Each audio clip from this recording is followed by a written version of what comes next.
Halo teman-teman, hari ini saya ingin membahas topik yang sedang menjadi sorotan publik. Menteri Polhukam Mahfud MD meminta pengelola segera mengosongkan Hotel Sultan secara baik-baik. Ini dikarenakan hak pengelola lahan milik PT Indobulko yang berstatus hak guna bangunan atau HGB di atas lahan tempat berdirinya Hotel Sultan yang telah berakhir. Untuk memahami lebih lanjut, yuk kita bahas dulu nih bagaimana ketentuan masa berlaku HGB.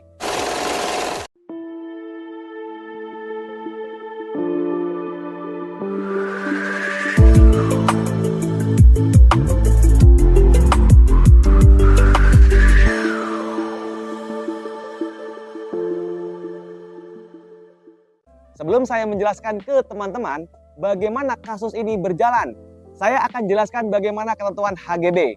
Berdasarkan Peraturan Dasar Undang-Undang Pokok Agraria Nomor 5 Tahun 1960, hak guna bangunan adalah hak untuk mendirikan dan memiliki bangunan di atas tanah yang bukan kepemilikan pribadi dengan masa berlaku maksimal 30 tahun dan dapat diperpanjang maksimal 20 tahun.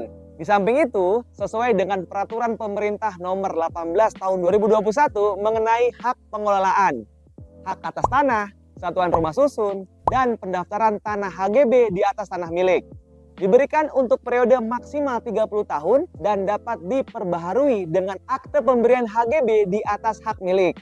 Tanah yang berkaitan dengan HGB akan kembali menjadi kepemilikan langsung oleh negara atau menjadi hak pengelolaan lahan atau HPL. Untuk catatan, HGB ini dapat dialihkan dan ditransfer kepada individu lain. Penting untuk diketahui bahwa hanya warga negara Indonesia atau WNI dan badan hukum yang didirikan sesuai dengan hukum Indonesia dan beroperasi di Indonesia yang berhak memiliki HGB. HGB merupakan singkatan dari hak guna bangunan. Hak ini diberikan kepada seseorang atau badan hukum untuk mendirikan dan mempunyai bangunan di atas lahan bukan miliknya.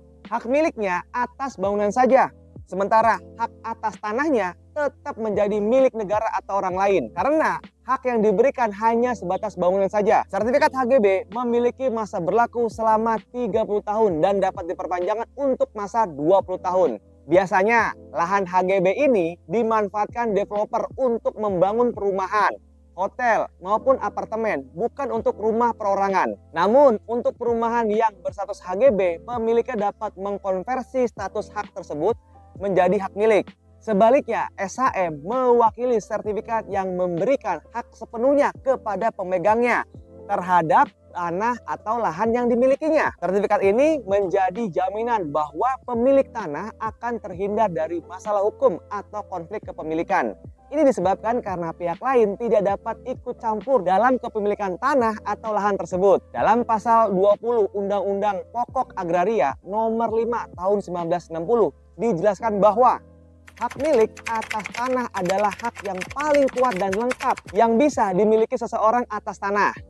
Oleh karena itu, SHM dapat diartikan sebagai bukti kepemilikan paling tinggi dan kuat atas suatu tanah yang berlaku sepanjang masa dan bisa diwariskan. Kemudian, SHM diberikan oleh Badan Pertanahan Nasional atau BPN melalui pejabat pembuat akta tanah atau PPAT. Ini sesuai dengan Peraturan Pemerintah Nomor 37 Tahun 98 tentang pejabat pembuat akta tanah yang memberikan wewenang kepada PPAT untuk membuat akte otentik melalui hak atas tanah. Dalam sertifikat SHM terdapat informasi mengenai nama pemilik, luas tanah, lokasi properti, dan gambar bentuk tanah, dan nama pemilik tanah, tetangga yang batasan kanan kiri, tanggal penerimaan sertifikat, serta cap stempel sebagai bukti keaslian sertifikat. Perlu dicatat bahwa hanya warga negara Indonesia yang dapat memiliki SHM. Warga negara asing tidak bisa memiliki tanah dengan SHM. Jika seorang warga negara asing memperoleh tanah dengan SHM melalui pewaris tanpa wasiat atau percampuran harta perkawinan, maka ia wajib melepaskan hak pemilikannya dalam waktu 1 tahun. Pilihan antara SHM dan SHGB tergantung pada keperluan dan rencana Anda. Jika Anda ingin memiliki tanah secara permanen dan memiliki kontrol penuh atasnya, SHM mungkin lebih sesuai karena pemegang SHM memiliki lebih banyak perlindungan hukum. Namun, jika Anda ingin menggunakan tanah untuk jangka waktu tertentu, gunakanlah untuk tujuan komersial atau investasi HGB bisa menjadi pilihan yang lebih cocok. Selalu konsultasikan dengan ahli hukum atau spesialis properti sebelum membuat keputusan besar seperti ini.